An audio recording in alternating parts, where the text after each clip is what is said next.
Hello guys, कैसे हैं आप सब? आई होप आप सभी अच्छे होंगे। तो गाइस, जैसे कि आपको पता है, अभी के टाइम पे जो डबल ट्रिपल सी का काउंसलिंग है उसका बहुत इंपॉर्टेंट फेज चल रहा है, क्योंकि अभी के टाइम पे जो मॉप अप राउंड है उसकी चॉइस फिलिंग स्टार्टेड है। और जिन स्टूडेंट्स ने अभी तक रजिस्ट्रेशन नहीं किया है डबल ट्रिपल सी की काउंसलिंग में, वो रजिस्ट्रेशन भी कर सकते हैं अपना न्यू। इसके बाद में स्टे वैकेंसी राउंड के अंदर कोई भी न्यू रजिस्ट्रेशन नहीं होगा। तो जो भी नए स्टूडेंट्स हैं जो इच्छुक हैं BMS BHMS कोर्स लेने के लिए, वो जाकर रजिस्ट्रेशन कर सकते हैं। और साथ ही साथ में गाइज मैं आपको ये बता दूं कि यहाँ पर जो चॉइस फिलिंग है वो बहुत ज़्यादा इंपॉर्टेंट रहने वाली है आपकी मॉप अप राउंड की, क्योंकि यहाँ पर अब कोई फ्री एग्जिट नहीं होगा। अगर आपको सीट मिल जाता है यहाँ पे, तो आप रिपोर्टिंग करते हो या नहीं करते हो। अगर आप नहीं भी करते हो तब भी आप काउंसलिंग से बाहर हो जाओगे गाइज। तो यहाँ पर अब जितनी भी राउंड्स आने वाले हैं वो नॉन फ्री एग्जिट वाले आने वाले हैं। तो आपको बहुत सोच समझ कर आपको अपनी चॉइस फिलिंग करनी है। अभी के टाइम पे बहुत इंपॉर्टेंट फेज चल रहा है आयुष काउंसलिंग का, आपको भी पता है और मुझे भी पता है। तो यहाँ पर जो चॉइस फिलिंग है वो बहुत ज़्यादा इंपॉर्टेंट है आपके लिए। तो आपको जो चॉइस फिलिंग है वो बहुत ज़्यादा सोच समझ कर करनी है, क्योंकि अब आने वाले जो राउंड्स है वो नॉन फ्री एग्जिट वाले राउंड्स हैं। अगर आपको कोई सीट अलॉट हो जाता है, अगर आप उसे नहीं लेते हो, तो आपका जो सिक्योरिटी मनी है वो भी फॉरफिट कर लिया जाएगा, और साथ ही साथ में आप काउंसलिंग के लिए भी इनएलिजिबल हो जाओगे। तो गाइज बहुत सोच समझ कर आप अपनी चॉइस फिलिंग करना। और अगर आप और गाइज अगर आपको गाइडेंस चाहिए चॉइस फिलिंग के रिगार्डिंग, तो आप हमारी टीम से भी गाइडेंस ले सकते हो। उसके लिए आपको बिंग डॉक्टर ऐप डाउनलोड करना पड़ेगा। वहाँ पर हमारा कोर्स है Ayush and veterinary counselling guide, जिसके अंदर आप जैसे ही रजिस्ट्रेशन करोगे तो काउंसलिंग के रिगार्डिंग सारे डाउट्स आपके क्लियर किए जाएंगे वहाँ पे। तो गाइज हम यहाँ पर डबल ट्रिपल सी की वेबसाइट के ऊपर आपको यूजी काउंसलिंग के ऊपर आना है। जैसे ही आप यूजी काउंसलिंग के ऊपर आप आओगे तो यहाँ पर आप कुछ नोटिस देख सकते हो। कुछ और नोटिस भी आए हैं, जैसे कि सीट मैट्रिक्स तो कल ही आ गया था, लेकिन अभी 2 नोटिस और आए हैं यहाँ पर। Notice regarding conversion algorithm during third या मॉप अप राउंड। तो यहाँ पर आप देख सकते हो, ये नोटिस मैंने खोल के बताया आपको। अब इसके अंदर मैं आपको ये बताऊंगा कि इसके अंदर क्या लिखा हुआ है। तो कुछ इस टाइप का इंटरफेस अपने को देखने को मिलता है। ये जो नोटिस है वो 23 दिसंबर 2022 को आया है, और इस नोटिस का सब्जेक्ट है kindly attention all candidates participating in third round of WCCC UG counselling.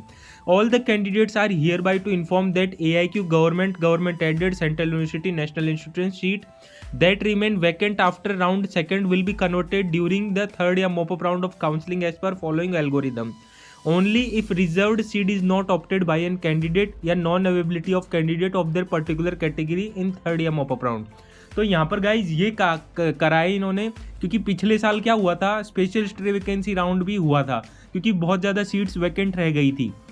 तो इसी को देखते हुए इस साल इन्होंने क्या किया है, इस नोटिस का मतलब ये है कि अगर जो रिजर्व कैटेगरी है उसके अंदर अगर कोई सीट्स वैकेंट रह जाती है, तो वो जो सीट्स होंगी वो दूसरी कैटेगरी के अंदर कन्वर्ट हो जाएगी। जैसे ST PWD की सीट्स होगी वो ST में कन्वर्ट हो जाएगी, SC PWD की SC में, UR PWD की UR में, OBC PWD की OBC में, जनरल EWS PWD की जनरल EWS में। फिर ST की सीट जो होगी वो SC में कन्वर्ट हो जाएगी अगर वैकेंट रहती है तो, और SC की सीट UR में कन्वर्ट हो जाएगी, और जनरल EWS की सीट भी UR में कन्वर्ट हो जाएगी। और जो जैन माइनॉरिटी है, हिंदू लेग्यूनिस्टिक माइनॉरिटी और मुस्लिम माइनॉरिटी, इनकी सीट भी UR कैटेगरी में कन्वर्ट हो जाएगी। तो इससे होगा क्या, इससे जो कट ऑफ होगा वो डाउन होगा, और साथ ही साथ में यहाँ पर ये रहेगा कि जो सीट्स होंगी वो वेस्ट नहीं जाएंगी। क्योंकि यहाँ पर हो क्या रहा है, जो जनरल कैटेगरी है, OBC कैटेगरी है, इनकी जो कट ऑफ से वो ज़्यादा जा रही है, बहुत ज़्यादा, जनरल EWS OBC कैटेगरीज की। तो यहाँ पर मेन मुद्दा है क्या, यहाँ पर मेन मुद्दा यही है यहाँ पर कि ये जो कट ऑफ है ये थोड़ा डिक्रीज होगा, क्योंकि आपको पता है PW कैंडिडेट्स की जो सीट है वो वैकेंट जा रही है अभी के टाइम पर।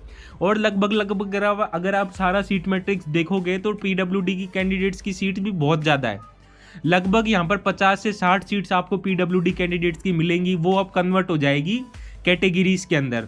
तो इससे होगा क्या, इससे कट ऑफ जो होगा वो थोड़ा और डाउन जाएगा। तो गाइज यहाँ पर अगर आप सोच समझ के चॉइस फिलिंग करते हो, चाहे से किसी के मार्क्स कम ही क्यों ना हो, चाहे से किसी जनरल स्टूडेंट के मार्क्स 500 से कम ही क्यों ना हो, लेकिन अगर चॉइस फिलिंग अच्छे से करोगे आप, तो आपको कॉलेज मिलने की पूरी संभावना है। और गाइज दूसरा डाउट ये रहता है स्टूडेंट को कि सर मुझे किस तरीके से फर्दर प्रोसीड करना चाहिए काउंसलिंग के अंदर, किस तरीके से मुझे चॉइस फिलिंग करना चाहिए। तो मैं इसके लिए यही कहूँगा कि हर स्टूडेंट की जो प्रायोरिटीज़ रहती है ना चॉइस फिलिंग को लेकर, वो अलग अलग रहती है। बहुत सारे लोग ये भी कहते हैं कि सर आप एक वीडियो बनाकर चॉइस फिलिंग बता दो। मैं हमेशा यही कहता हूँ कि मैं जो चॉइस फिलिंग बताऊँगा वो मैं मेरे अकॉर्डिंग रखूँगा। यहाँ पर ये हो सकता है कि किसी दूसरे स्टूडेंट की वो जो चॉइस फिलिंग हो वो मैच ना खाए।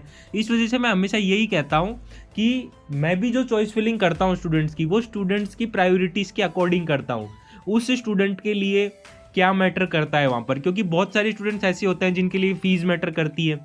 सर हमारे लिए डिस्टेंस भी मैटर करती है। किसी किसी स्टूडेंट के लिए फ़ीस और डिस्टेंस दोनों ही मैटर नहीं करता है, तो उस रिगार्ड में देखा जाता है। फिर स्टूडेंट 12th के अंदर हिंदी मीडियम से था या इंग्लिश मीडियम से था, ये चीज़ें भी देखनी होती है। फिर बहुत सारी ऐसी बातें होती है जो जाननी पड़ती है हमको, उसके बाद में हम चॉइस फिलिंग करते हैं मतलब। तो यहाँ पर आपको इन चीज़ों का भी ध्यान रखना है गाइस। तो इस प्रकार से ही चॉइस फिलिंग होती है। फिर जैसे ही आप सेकंड नोटिस के ऊपर आओगे तो यहाँ पर आप देख सकते हो notice regarding type of counselling of NIA Jaipur. तो बहुत स्टूडेंट्स कंफ्यूज हो जाते हैं इसके अंदर कि ये जो एनआईए जयपुर है वो डीम्ड टू बी यूनिवर्सिटी होता है, तो क्या हमें डीम्ड यूनिवर्सिटी ऑप्ट करना पड़ेगा? ऐसा कुछ भी नहीं है। मैं आपको आज समझा देता हूँ इस वीडियो के अंदर कि ये जो एनआईए जयपुर है, अब देखो इसके रिगार्डिंग में यहाँ पर इन्होंने नोटिस निकाला है कि अगर आपको एनआईए जयपुर लेना है तो आपको सेंट्रल यूनिवर्सिटी और नेशनल इंस्टीट्यूट सिलेक्ट करना होगा। वो डीम्ड यूनिवर्सिटी है, लेकिन आपको जो टाइप ऑफ काउंसलिंग होगा उसके अंदर आपको नेशनल यूनिवर्सिटी या सेंट्रल यूनिवर्सिटीज़ ऑप्ट करना होगा। फिर अगर किसी स्टूडेंट को डीम्ड यूनिवर्सिटीज़ में जाना है, देखो डीम्ड यूनिवर्सिटीज़ का मतलब आप सीधा सीधा दिमाग में बिठा लो, यहाँ पर मैनेजमेंट कोटा वाली सीट्स होती है जिनकी फ़ीस 4 लाख रुपए से ज़्यादा होती है। जो कॉलेजेस होती है वो 3 टाइप्स की होती है। एक होती है गवर्नमेंट कॉलेजेस। गवर्नमेंट कॉलेजेस के अंदर सेंट्रल कॉलेजेस आ जाती है, नेशनल इंस्टीट्यूशंस आ जाते हैं, और साथ ही साथ में गवर्नमेंट कॉलेजेस आ जाती है और गवर्नमेंट एडेड कॉलेजेस आ जाती है। ये होती है गवर्नमेंट सीट्स। उसके बाद में प्राइवेट सीट्स होती है। प्राइवेट सीट्स के लिए AACCC काउंसलिंग नहीं करवाता है, आपको उसके लिए स्टेट काउंसलिंग करवानी पड़ेगी, रिस्पेक्टिव स्टेट्स की 15% all India quota state counselling. और फिर अगर आपको मैनेजमेंट कोटा वाली सीट चाहिए, मतलब डीम्ड यूनिवर्सिटीज़ की सीट चाहिए, तो उसके लिए आपको AACCC की काउंसलिंग करवानी होगी, क्योंकि इनकी जो 100% सीट्स की काउंसलिंग करवाती है वो डीम्ड यूनिवर्सिटीज़ करवाती है। तो ये 3 बातें आप ध्यान रखो। उसके बाद में कि सर ये जो नेशनल इंस्टीट्यूशन है उसको डीम्ड टू बी यूनिवर्सिटी क्यों कहा गया है? देखो गाइज, आपको पता है, अब जब आप आयुर्वेदा में आओगे तब आपको पता लगेगा कि आयुर्वेदा का जो सेंटर है ना, आयुष के अंदर जो आयुर्वेदा का सेंटर है वो जयपुर के अंदर है। तो यहाँ पर करा क्या है इन्होंने, पहले जो फंड्स वगैरह होते थे, जैसे कि बजट पास होते हैं हर साल सरकारों के अंदर, तो यहाँ पर होता क्या था कि सरकार जो एनआईए जयपुर था उसको गवर्नमेंट्स की परमिशन लेनी पड़ती थी, सेंट्रल गवर्नमेंट की, कि भाई हमें इस चीज़ के ऊपर रिसर्च करनी है, इस चीज़ के ऊपर हमें रिसर्च करनी है, तो हमें इतना इतना इतना बजट चाहिए। लेकिन अब वो वाला टंटा नहीं है, अब ये सेल्फ गवर्नेंस बॉडी बन चुकी है। ये जो बॉडी है अब इसको किसी की परमिशन लेने की ज़रूरत नहीं है। यहाँ पर होगा क्या, अब इससे क्या होता है, इनकी जो वर्किंग स्पीड होती है आयुर्वेदा फील्ड के अंदर वो बढ़ती है। और साथ ही साथ में यहाँ पर आप देख सकते हो कि आयुर्वेदा के आने वाले टाइम के अंदर एनआईए जयपुर का बहुत नाम रहने वाला है। और साथ ही साथ में जब इनको किसी दूसरे लोगों से क्योंकि देखो फाइलें जो होती है ना, वो एक टेबल से दूसरे टेबल जा रही हो तो उसमें टाइम तो लगता है ना। तो इसी चीज़ को यहाँ पर गवर्नमेंट ने ख़त्म किया है और इसी वजह से इसको डीम्ड टू बी यूनिवर्सिटी का दर्जा दिया गया है। डीम्ड टू बी यूनिवर्सिटी का मतलब होता है सेल्फ कंडक्टिंग बॉडी। इतना सा समझ लो आप, बार बार डाउट में रहने की जरूरत नहीं है कि सर ये डीम्ड यूनिवर्सिटी क्यों कहा गया है। आज मैंने समझा भी दिया इस वीडियो के अंदर कि क्यों बोला जाता है और इसका मतलब क्या होता है और इससे फ़ायदा क्या होता है कॉलेज को। तो इस वजह से इसे कहा जाता है।